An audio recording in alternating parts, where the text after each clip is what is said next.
Jordan trying to shake off Starks. Oh, what a move. LeBron James with no regard for human life. Final seconds. Bryant for the win. Iverson against Gill. The crowd on its feet. Allen for the win. Welcome to the Sneaker History Podcast. What's going on, everybody? Welcome back to another episode of the Sneaker History Podcast. It's your host, Mike. So, since I'm running a solo show, you guys know what it is. It's a Coffee Time Kicks episode, and I have a very special guest. So, we talk about history. Sneaker history is in the title, right? And so, I had to get someone who can really dive into history of one of the most recognizable sneakers out there, one of the most recognizable brands out there. I have the good fellow Sam Smallage from Converse. Sam is the archivist there and has nothing but amazing amounts of history to give us about a lot of things that we didn't even know about Converse and, how they impact sneaker culture today. We know in 2025, and they've been around since 1908. So, Sam, pleasure having you here, man. Thanks, Mike. Yeah, man. I know you guys are busy out there, holiday season, so much going on with the brand, so I appreciate you taking some time. And I got to know, Sam, tell us a little bit about what it means to be an archivist. Yeah, well, thanks again for having me. I think for me, being an archivist is, broadly outside of sneakers, they have archivists for other things too. And so, it comes down to preservation of the physical objects. So making sure things are in a database, you can find them, they're accessible to the people that need to see them. But it also comes down, for my role, is that kind of other side of the coin, which is sharing the history and kind of being the historian for the brand too. So I think, a lot of archivists just kind of, get in that space where they just kind of organize the things and that. But I also have the privilege of knowing and being the historian and expert on the subject matter as well. So, it's a pretty special kind of hybrid element to it, so it's super cool. That's awesome, man. I mean, you're basically a walking encyclopedia of Converse knowledge. Did you have a history with sneakers before? Is it something you were into younger, or is it maybe a new passion as you jumped to work with the brand? I mean, I think for me, I have sneakers weren't. I grew up in rural New Hampshire, so sneakers weren't necessarily. It was very, very functional, I'd say, more than anything, in terms of my relationship to fashion and stuff like that. But for me, my connection to the brand itself, I'm from the same town as the founder of Converse, Marquise Converse. Cool. So I have this very weird connection to the brand where I learned the town library where I learned how to read and, would go for story time during school was the Converse Free Library. So I was always like, why is it the Converse Free Library, not just the public library? But it turns out it's because his family had donated the books that became the Lyme, New Hampshire Public Library. So, Mike, that's formative connection to the brand from, basically preschool, essentially. So, and then, knowing that one of my core memories, fifth grade, my fifth grade history teacher, she was, kind of teaching us about the history of the town, Lyme, New Hampshire. And she was telling us, oh, this is when this happened. This is when this happened. And she told us that the first guy to own a car in our town was this guy who ran a shoe company in Boston, Marquise Converse. So I remember that fact. So when I started working here and they were in the interview process, when they're like, what do you know about the history of Converse? I was like, he was the first guy in my town to own a car. And so, and so sit back it's and just listen to watch this, guy. Yeah, you didn't even know this was possible. So, yeah. Man, okay, we've been doing this podcast for over 6 years now. And that may be the most insane, history fact between a single person and a brand we talked with. The fact that you're able to go full circle from, grade school to basically the library that Marquise Converse founded or, donated to now being a part of the brand. That is definitely one of, if not the most interesting fact I've had with a single person. So That's super cool, man. Like, how long have you been with Converse now? So since 2010. Okay. So about 15 years at this point, which is Yeah. pretty neat. Yeah, it's been great. And, and I think like I've reached that point being here that, you always have that like the hardest time frame to document as a historian, I feel like, is the recent past, Yeah. because you're like, oh, that was just yesterday, that was just yesterday or whatever. But for me, it's like, oh no, the things that we were putting out when I started in 2010 are now, and I know it's like I've given tours to like interns and stuff like, very young people working here, and they'll be like, what were the 90s like? And I was like, well, oh no, because you weren't born yet. And so it was like, oh, I have to like be like this like time travel. I lived through the 90s. Let me tell you about and it's even becoming like that with the 2010, the 20 teens of like, oh, well, let me tell you what it was like to go through that times. That's awesome. So is it like the archive within the building? Is it something you guys can actually like walk through? Is it more electronic now? I know the times have changed where everything's documented in a digital fashion, but are you able to still hold a lot of the items? I know you guys still hold some of the sneakers, but is it a good amount still? Yeah, so the physical archive is located it's just up the road. We have kind of an offsite location where the bulk of the shoes kind of reside, and kind of what you would think of as an archive, where it's like climate controlled storage and rolling shelves and all that good stuff. And I have a desk up there that I work out on most of the time. And then at our headquarters, I've curated a little museum down on our second floor. And so that kind of takes you through the 120-ish year history of the brand. So, it goes from rubber galoshes all the way up to the 1908 stuff that we just put out a few months ago. So That's awesome. So, I mean, I think that might be a perfect lead in, because everyone knows when you talk about Converse, the first thing you're going to think of the Chuck Taylor. Like, that's the shoe that everybody recognizes. If you can talk to a sneakerhead like myself or somebody's mom off the street, they'll recognize that shoe, whether it's something they wore, something they just, oh, I've seen my kids have bought it. And that's what they think of. Like, oh, okay, Converse is that shoe. But people don't know, I didn't know a lot of it until recently, like so much more. Like you said, rubber galoshes, like from running to outdoor to tennis, which I'm a huge tennis fan and didn't realize these shoes existed in the 90s. To, of course, boating boat shoes that we've gotten re-releases of recently. But I want to start with one group, running. Running's it's always been popular, but I feel like we're at this point again where it's kind of at this height of popularity where everyone's running. But I don't think people realize that Converse had a big role in that with things like the Road Machine or the Force 5, was the Odessa models. Can you give me a little insight on just kind of that bubble of running with Converse?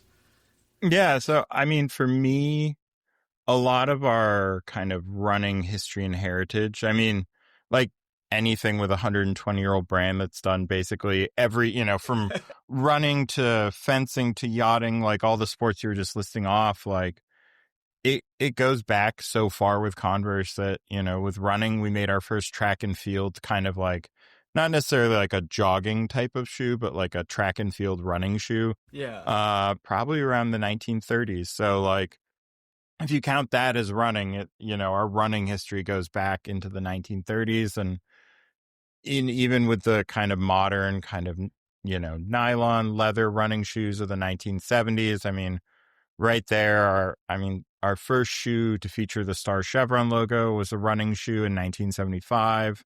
So that's obviously a huge part of our branding.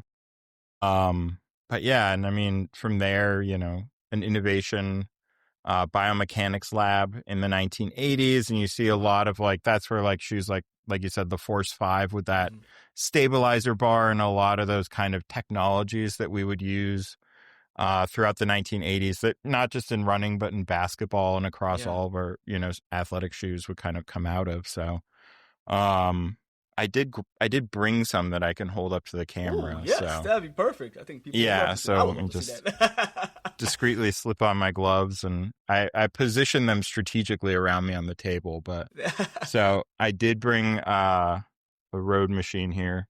Ooh. So you can see this guy. I mean, and is it a foam? Is that foam at the bottom on the sole? Yeah, this is basically a solid kind of, Okay. couple layers of EVA foam. Awesome. Nice, like, kind of padded nylon up here, nice suede running through the kind of like, I love like details. Sorry, my archive No, tag's in you're the way. good. But, like details like this, that kind of like Oh yeah, like a little rigid, texturing and stuff like yeah. that. Yeah. Man, and But that's yeah. an original road machine? Is that from the Yeah, 70s? so this is from 1980s. So 1980. yeah, so we have this is probably the oldest one I brought with me. Yeah.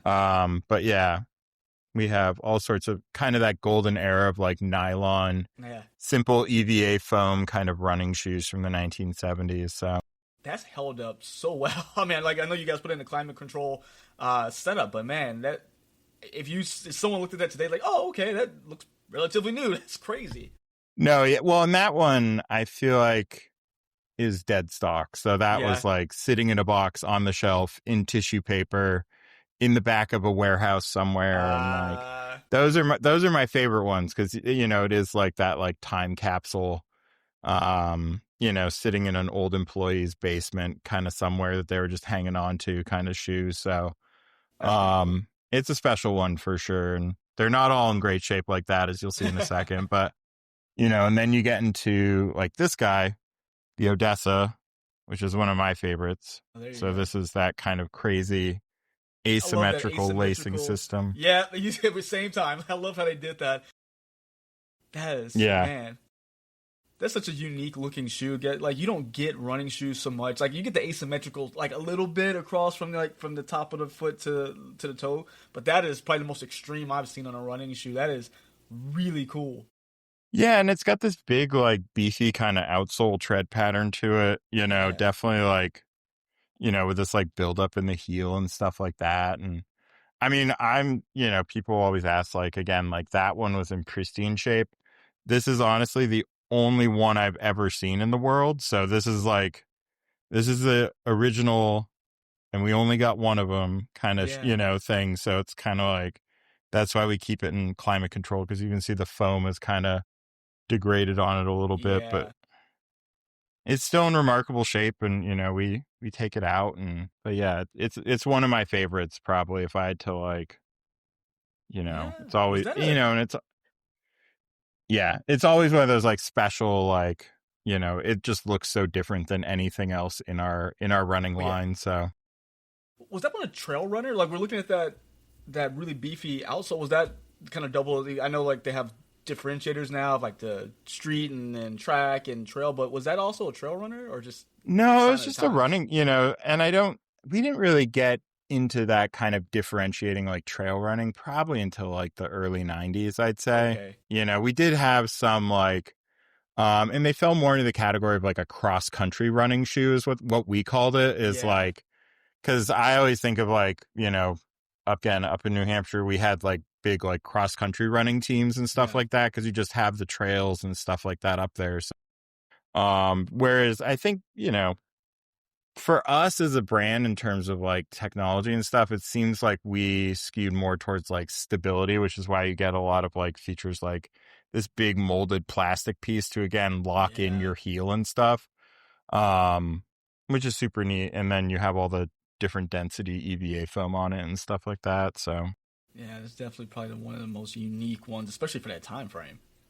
yeah, and you get into like, so this is the Force 5 Mm-hmm. with this huge kind of heel lock in the back of it, again for stability and stuff. So but then it's got this, interesting detail with like the kind of perforated midsole to like give more flex and stuff like that in the front. And so, Yeah, you know but what's yeah, crazy? That those kind of tubes that are cut out there is something I feel like people are trying to use again in different models because, like you said, it gives a little bit of flex. It gives a little bit more give, a little bit more responsiveness because of the space to move that foam is again something you probably wouldn't realize that it's done by Converse, back in back in the day.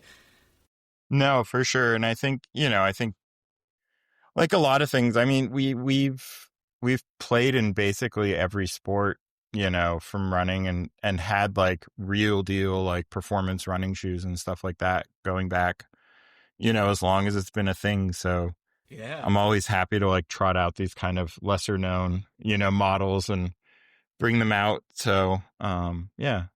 That's awesome. I mean, running. Okay, you guys are into running, like say into different sports, but one of the two I had no earthly idea were boots and outdoor models. I mean, I know there was a recent, like you mentioned, a 1908 series. You're bringing some of those things back. I know there's a boot that was released recently, but again, that is stemming from 1908, bringing out like where they started with hunting. You had rubber boots I saw as well. What was, I guess the history there? Like, how was it starting with boots before getting into sneakers, or how did that pan out? Yeah, no, for sure. So for us as a rubber shoe, we were founded as a rubber shoe brand. We were founded as a Converse rubber shoe company in 1908. Yeah. So our first products were these rubber galoshes and basically boots and anything else you could kind of make out of rubber in terms of footwear. So that's where you get like a lot of those like hunting and fishing models was kind of a natural offshoot of that. We did have like canvas wading shoes and stuff like that. And so for us as a brand, it's a very, authentic place that we can speak from, because we can, really from, I'd say, like you said, 1908 to probably the late 1970s, we had an outdoor hunting and fishing boot line, as well as like parkas, all that stuff to, I know, kind of like accessories. The whole line, like all the outdoor. Whole waders, all that stuff. So it was a fully kind of fleshed out hunting and fishing line, which is really cool. But yeah. So this is our no bite hunting boot. I'll back up a little bit. Still a nice but boot. You can see it's kind of this classic, leather and rubber boot. This one's probably from, say, the 1940s. Man, it looks like something you would go buy at the store right now. Like that leather looks absolutely amazingly soft still. No, yeah, and this is like a well cared for one, and you can see they even added their own. This is an aftermarket lace, clearly.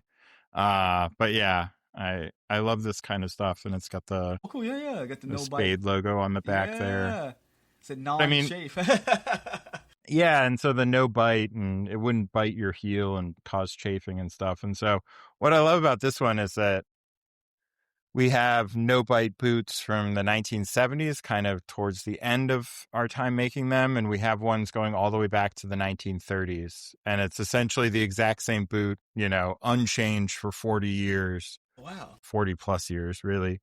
So, I mean, you can see like, just the quality of like the stitching, like all that like extra stitching. Quadruple stitch.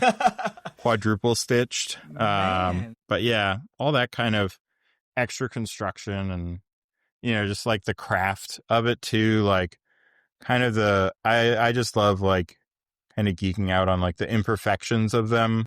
Yeah. And like seeing like, oh, this line drops a little more than that one, or why'd they leave this little extra piece of leather here, and seeing all those kinds of like craft details and stuff. Were they hand stitched each one, or did they actually use kind of like I don't know the proper name for the machines, like the big ones, like you have to crank the wheels on to get those huge needles through the leather? Actually, not 100% sure. I mean, I think, they're definitely made each individual boot kind of by hand. Yeah. I'm not sure the exact like sewing machine they would have used, but yeah. Man, those things look like heavy duty. Where if they, like I said, lasted 40 plus years hanging around. Yeah, for sure. And then I grabbed off camera this guy, which is a Lake Stream wading shoe. So you would have, I was actually just talking to someone about fly fishing yesterday, an employee, but we were talking about how, you would have these like different cuts of Lake Stream wading shoe where like this one has a rubber bottom to it for more like kind of like muckier situations where you don't want your foot to get stuck in the mud. Yeah. But then we also had a felt lined bottom on the bottom, so it was like super soft felt material, and that was for if you were in like more of a rocky creek. Okay. So your feet wouldn't really you could kind of slide over like the big boulders and stuff you were stepping on as you're kind of fishing. So it was meant, because you'd look at this and you'd be like, why is that canvas? You wouldn't want to wear that like in the water, but you have to remember you had a kind of wader sock going into it to keep your foot dry. So I was going to ask this you was that. really more the like outer shoe part, but I like even like the grommets on the side have like extra kind of perforations in them and stuff. So yeah. I guess was the purpose of that just for, I mean, canvas is of course heavy duty. Did it dry fast? I'm not sure if it had like specific like kind of quick drying technology or anything like that in it, but I think, it definitely would dry out, a lot quicker than like a leather, it wouldn't get as for sure. It's definitely probably the preferred material if you had to go non-rubber. So, yeah. Yeah. So, I mean, we look at that. Those definitely were function. They were quality. Those things, again, heavy duty. But then you go into like the 90s with more the fashion things like, was it like the mud chunk? Is that, I mean, like it's funny, like you said, you talk about the people, the interns who weren't around for the 90s. I mean, for those of us who were in the 90s, you look at that shoe, that just screams 90s to me. Just the way it looks, just the way fashion was with different boot models out there, what people will wear. That's, first of all, that's like perfectly preserved. Again, another one looks like it's just come out the box. Yeah, no, this was definitely another dead stock one. But there are little signs like the eyelets are a little oxidized here. Yeah. But still, I mean, that is... But yeah, I mean, the canvas, it doesn't have any glue residue or anything like that. So now, because of like trends that come back, I mean, anything with sneakers and footwear is pretty, cyclical.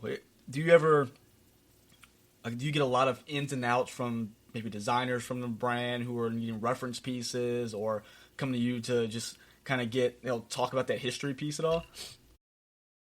Yeah. So, I mean, the way it will kind of work is, you'll get like kind of you being me will get a request. You'll get a request. I'll get a request from a designer, or like a team of folks who are like, say like 90s basketball or like, 80s tennis, just kind of broad kind of category. And then you kind of pull out, you don't, because that can fill up an entire room sometimes when something as broad as like 80, show us basketball. And you're like, okay, we need to rent a space or whatever. So it's like, but yeah, so you kind of pull out kind of the big heavy hitters, and then you kind of, what I always like to do is just see where folks gravitate towards, and kind of follow that of like, oh, I like that little detail, or like, I've even worked with folks too where, I'll go into a room of, designers kind of ideating and looking at their sketches and stuff, and I can be like, oh, I see that line here reminds me of like this running shoe from the 80s, or, and like kind of work backwards too sometimes. And then they'll be like, oh, I didn't think, now that I've seen that my shoe resembles this one from the, oh, that's interesting how they did this there. Maybe I'll add, and it just kind dig of a helps deeper into it then at that point. It helps them to kind of dig in a little more for a place they didn't even really know they were looking in the first place. So awesome. And I mean, so you can firsthand see from your time being there, for the last 15 years or so, really see the impact on what they, like I say, you can see kind of the lines they're drawing or see kind of the inspiration people are like, hey, I want to see 90s basketball.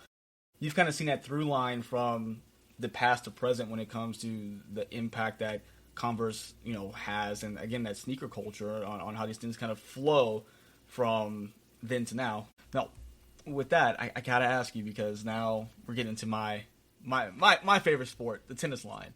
I had no idea Converse had like performance tennis models, so I was pleasantly surprised as I was going through this ton of old things that you guys are sent over.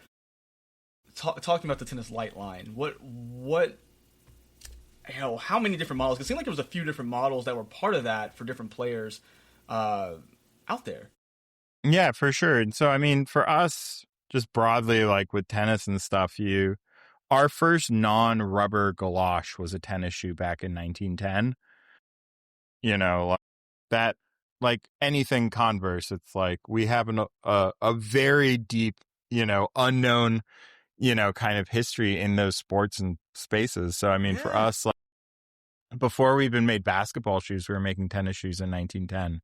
So, just to kind of set that up. And then obviously throughout the, 50s, 60s, 70s, 80s, 90s until you get to that, tennis light models and stuff. And so, I mean, I pulled out the 3500, which again, it just gets into that kind of like hybrid space of like running, almost like Yeah, that cross trainer training. error. Yep, there you go. Yeah. That is awesome. And I'm a huge fan of that late 80s, early 90s tennis. And that is like, yeah, that is, I love that kind of lower cut model too. Yeah, for sure. Man. And I always just think of like, the distinction of like how at that time, in the lens of like basketball, we were doing like we had like kind of that like power basketball and stuff like that with like Aero Jam, but then we had kind of the speedier like run and slam and stuff like that. And so to see that kind of reflected in this kind of tennis shoe that kind of has that lighter, speedier look to it is super neat to see. Awesome. Oh, even got someone's signature on that one? Oh yeah, this is a confirmation sample. So that's the notes on like, I think these ones needed to remove the oval design from the lateral. They would just write the notes on the shoe, just like yeah, and then it would get popped in the mail and sent back over to the factory, and they'd be like, "Oh, okay." I guess. And then, yeah, I always remember. Yeah, there was a guy who he signed the confirmation samples. His initials were JB, and so it was always funny because I was like, "Oh," and he was still there when I started back in 2010. So like, to like go out and be like, "Oh, JB, I see you sign. I see you sign this one too." So a lot of notes from him, but yeah.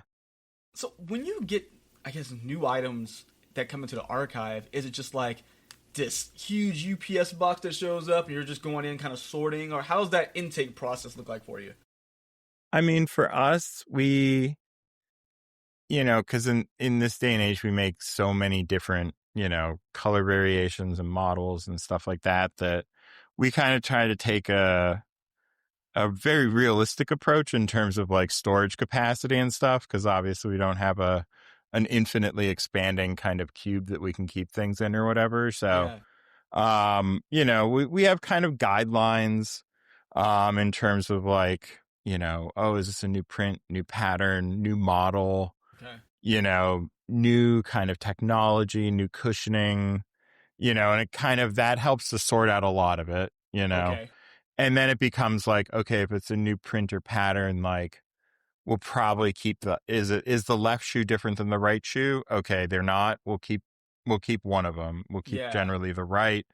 And then, if there's the same print or pattern on a high top, we'll keep the high top because that has more of the pattern on it, but we'll probably keep the low, because like any, in a lot of those situations, the rules are great until you're like, oh, well, we should probably keep a low top too. Why not? Like it's just a low top. It takes up so much less space. So like, I think a lot of that, we have kind of a collection policy and stuff like that about what we're looking for, what we're keeping, but yeah. And, we work with our development team who gets samples of everything. So we don't really have to order like, all right, send me one of everything again. We don't have to do like that kind of process. It's like, we'll save the resources and, just kind of, oh, you have one in the building. Let me, before you throw it out, let me go through your stuff and I'll kind of pull out what I want. So. Got you. So whenever a new model comes around, so let's say the Shea 001. Now, is it something that as soon as that first one comes off the factory line, is like, hey, let's go ahead and grab one to keep with the new model like that? Or you guys maybe wait a little longer and just kind of grab one in passing? What does that look like for you? It depends on like how commercialized it's going to be, like, are there going to be like a billion of these made? Like, I don't have to rush out and, go grab one immediately. But, and sometimes with like the Shea 1, like I'll be like, hey, guy who interfaces with Shea, hey, can you send me one of them that he's worn like in game, or cool. like, and so I'll reach out and get some stuff like that, and work with the designers about like sketches and stuff that may have been kept. And so you kind of start to build that, like, it's neat because you as the archivist, you're like, man, what do I wish I could have talked to someone who was designing the Odessa in the 1980s? Like, hey, can you just keep everything so that I know what you were thinking? And so now I get to kind of proactively build that kind of archive of the future. And so, it's on my desk right now, but we have a pair of the Shays that he wore in the NBA finals last year. So cool. Very cool. So that, it's really cool to get that. So, yeah. And so with, clearly with the older shoes, that material, those leathers and stuff, they last for forever. When you start getting into things like we looked at the Odessa that has kind of that crumbling foam, do you guys monitor that and say, hey, you know what, it's crumbling too much? Do you guys start looking for replacements for it? Or do you guys say, you know what, let's just, if it turns to dust, then we'll look for a new replacement? Or when's that point of trying to switch it out? I mean, for us, we'll keep, obviously we're hanging on the Odessa because we've only got the one, but what it comes down to is rotating them if we want to have and it's mostly, a lot of 90s performance basketball shoes and stuff. We'll okay, if we want to have, another one of that kind of foam era is the Aero Jam and stuff like that. So okay, let's look at the one we have on display. How is it handling kind of being on display? Gotcha. And we'll in the museum we'll have it be climate controlled and stuff like that. And so it mitigates a lot of that. It comes down to, there's a press event in New York and they want the Aero Jam down there. Let's kind of look at it. How, generally with stuff like that, I travel with it. So it's can it handle being put in my little bulletproof briefcase that I carry it in? Handcuffed when you go to the airport? Yeah, basically. So, can it handle the rigors of travel, sitting in my hotel room or, because a lot of foams, it's not necessarily the climate it's in at that moment. I found that it's the going from the cold storage to the room temperature. And you'd almost need time to acclimate to those changes more than once it's kind of out in room temperature, it's okay. But it's that transitionary period where it's going from cold storage to being out and about. That's where I find a lot of stuff happens. And and even air pressure too and stuff. I think that I've ordered shoes on eBay and had them look fine in the picture. Maybe there's a hairline crack or whatever. Yeah. And then just in that shipping process, I'll open the box and it's just an upper with a sea of crumbles beneath, and I didn't know it happened that fast. I didn't realize that it was a shock to the system, for lack of better words, to the shoe of being out in the different climates, like you said, from being that cold storage to maybe, I'm sure when it comes to you getting that FedEx or UPS over, in an airplane or whatever it may be, just different pressures. I didn't know it was instant effect. Yeah, and I mean, and again, it's an inexact science. It's just kind of observations I've kind of felt out over the last 15 years, and but yeah, I always try to. It's those moments where it's okay, if it's going on display somewhere, how will it be displayed? Is it indirect lighting? Is is it an LED light versus an incandescent bulb? Oh, wow. Yeah. Because the incandescent will put off more heat and, heat up the little glass box that it might be on display in. And then how do we and sometimes too, some of those foams, if it's a kind of painted colored kind of foam, it will rub off on something if it comes into contact with it. So, we've had a, we're very careful when it comes to determining what goes out and how we keep it out and stuff. So, okay. Well, I gotta ask, we talk about some of the game worn things, and then we talk about with Shay. I mean, I gotta know, do you guys have some Magic and Bird game worn weapons floating around in there? For sure. Yeah, we've got a couple of those. We have some weapons and stuff. I mean, we even have some it was called the Pro Canvas, which is the shoe Larry wore before the weapon. So we have some of those and Dr. J Pro Leathers and stuff like that. Yeah, we've got a lot of that. And I mean, and I think for me, the ones that I like the most, and they tell a story, is that you know, like the Dr. J Pro Leathers have like Dr. J stamped on the side of it, and like, Cool. and we'll get like, I think I forget one of the players, but for the weapon, and he had his mother's name stamped on the side of it, so it's like that little very like cool. touch of like Mark Aguirre having his mom's name stamped on the side of it. So it's cool to like see the, not even like, oh yeah, Larry, you know, Dr. J, whatever, but like it's those like other kind of, you know, Mark Aguirre is a Hall of Fame player anyway, but like, you know, it's like those kind of other players in that caliber. And I think for us too, it's like, you know, when I think about going out and like what I'm going to collect, you know, and stuff, and looking at those like player worn things, sometimes, you know, you're like, yeah, sure, like, you know, like Dr. J's Pro Leathers had like more buildup in the back, and so they're kind of this extra high Pro Leather, and you can spot them a mile away. But then for me, it's like going out and seeing like not Hall of Fame caliber players whose shoes wind up in these like memorabilia auctions. Yeah. And those will sell for just a couple, you know, $100 or whatever.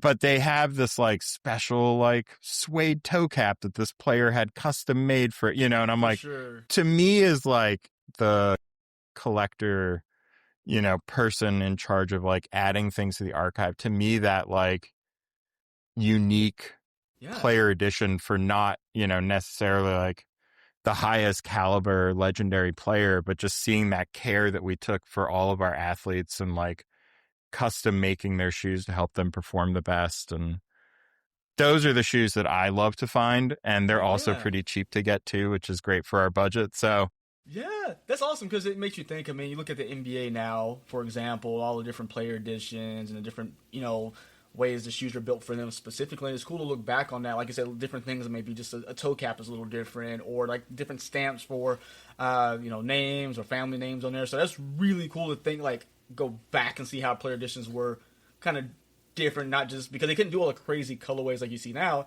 It had to be little touches to personalize, from whether it be the height of it or, like I say, a different material touch. That's super cool.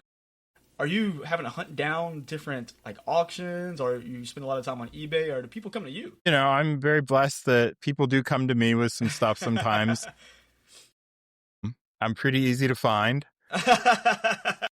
So, I mean, for me, it's like eBay is one of them. There's a bunch of sports collecting websites that I'll follow and kind of check their auction listings from time to time and stuff. And I mean, we're doing it 15 years. I've kind of found those like, okay, we have a Chuck from every decade. We have a this from every decade. And so I'm able to like, okay, now what kind of strikes me, and I'm, you know, it's that stuff that like, I don't know, we don't have it until I see it out there kind of thing. Like, it's like, like even now, you know, it's like stuff that wasn't in product catalogs or advertised or what, you know, it's like those like special makes or, you know, like random shoes we did. Like we made a martial arts shoe in the late 80s that was never in product catalogs, but is out there, and it has this like fist logo on the side of it that says martial arts. And like, are you serious? I had no idea about that.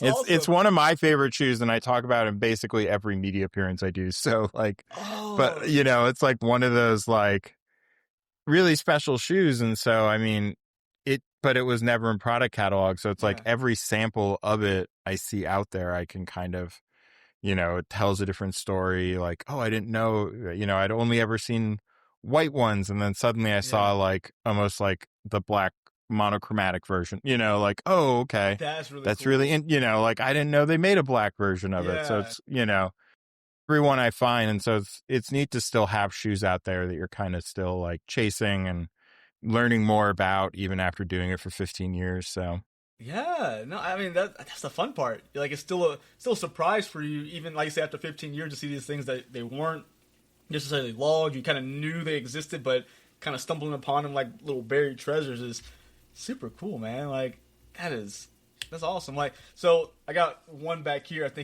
I don't think you guys make it anymore, but I'm sure you guys have in the archive. It's the CX Sponge Crater is back there. I have it like kind of dangling. Oh, yeah. I remember when I saw it was just such a weird shoe to me. I was like, I gotta have this, and I feel like it doesn't get made anymore. Is that one? It's like with this foam era shoes. I mean, clearly it's not old yet, But are you guys already like taking kind of precaution and making sure like we can keep those nice and temperature control? Because again, they're all foam now at this point. A lot of shoes. Yeah. No, yeah. I was actually just going through we have like the way we get samples is we get it. I was explaining, we get like those big bins of them, and then I kind of pick and choose what I want, and then put those in bins, and then eventually get to those bins, and then start to sort them out even more, and kind of inventory the bins and stuff. And so I was just going through a bin a couple days ago and saw some of the foam crater the sponge shoes. So I am very, very well acquainted with those guys as of last week even. So yeah, those are some of my favorites. But yeah, I love those ones. So, but yeah, like anything, it's kind of like, I hope this foam lasts, we'll keep it back here, and like, like do the best we can, like we do with all of our shoes. So, yeah. So, I mean, I know we talked about, new players. We have stuff. Some, of course, some of the older players like Magic and Bird, and some like, again, players that didn't get the pub as, Magic, Bird and Shea. But kind of the ultimate basketball player, he wore Converse in college, Michael Jordan. Do you guys have it was the pro leather, right, that he wore in college? So we don't have his player, worn shoes. Okay. The one that we do have, which is still pretty special. Yeah. We have the 30 Years of 23 collection that he did with the Jordan brand. Yeah. It was like in a, very nice like wooden box and stuff, and came with the signed jersey and signed shoes. We got one of the friends and family pair that he had sent to friends and family after the auctions all closed. Wow. And he sent like a very nice letter with it, which is super cool to have. And then we have, and kind of built like a special display case for the special display case.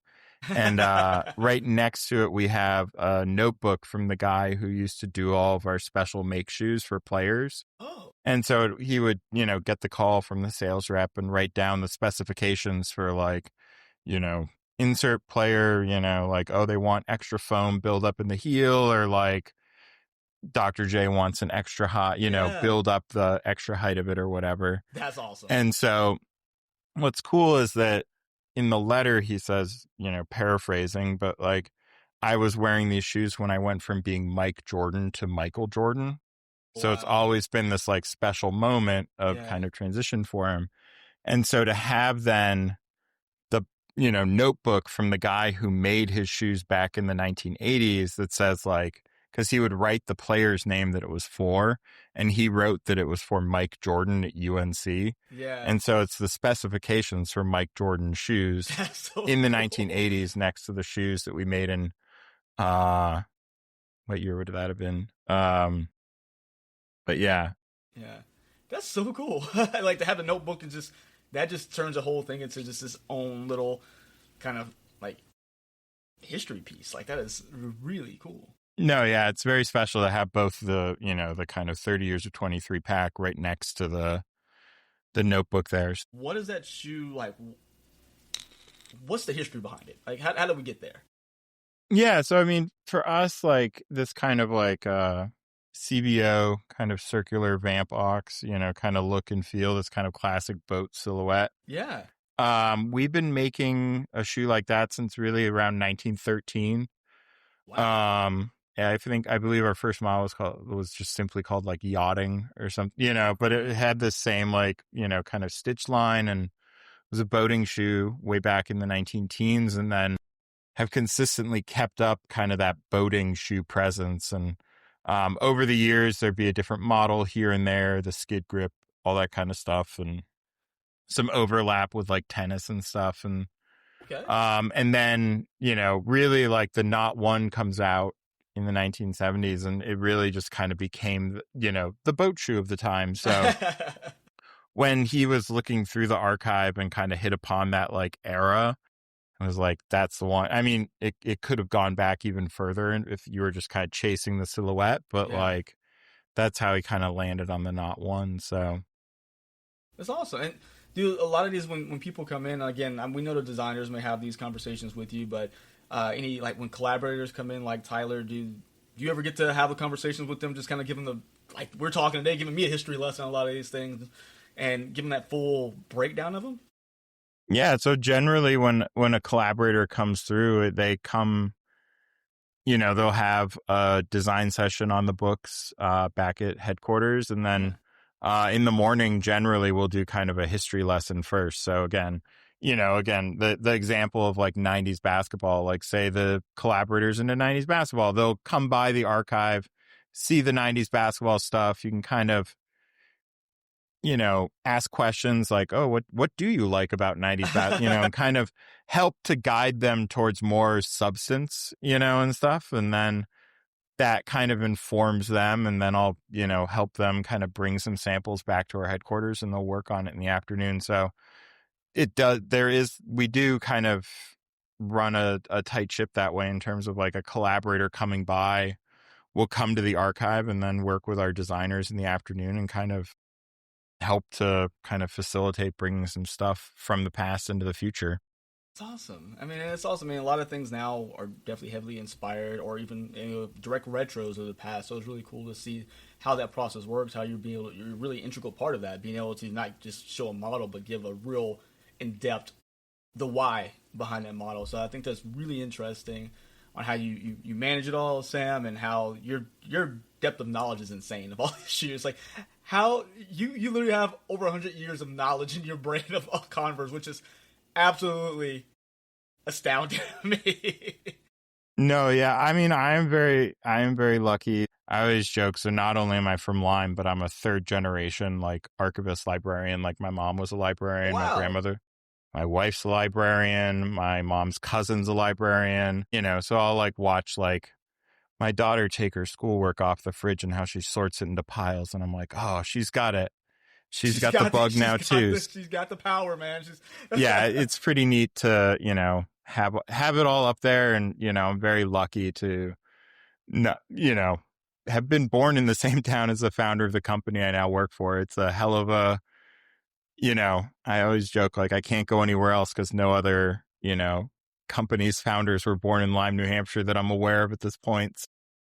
Ultimate full circle moment. So look, I'm gonna tell you this. So once I convince Converse to give us a collaboration with Sneaker History, we're gonna make that tennis light. We're gonna bring that back, and I'm coming to you. So Perfect. Yeah, I'll pull out the whole line for you. We'll go deep into the whole tennis history. So we'll spend all day together because I love sitting here. I can do this all day with you. Like this is perfect. Of course, I love shoes, but I love being able to dive backwards because we're always thinking of a new shoe, but being able to go back into the history books of it all has been amazing. And Sam, I got to tell you, thank you for your time. I know you're super busy. You got a lot going on, but I appreciate you coming on to the show today.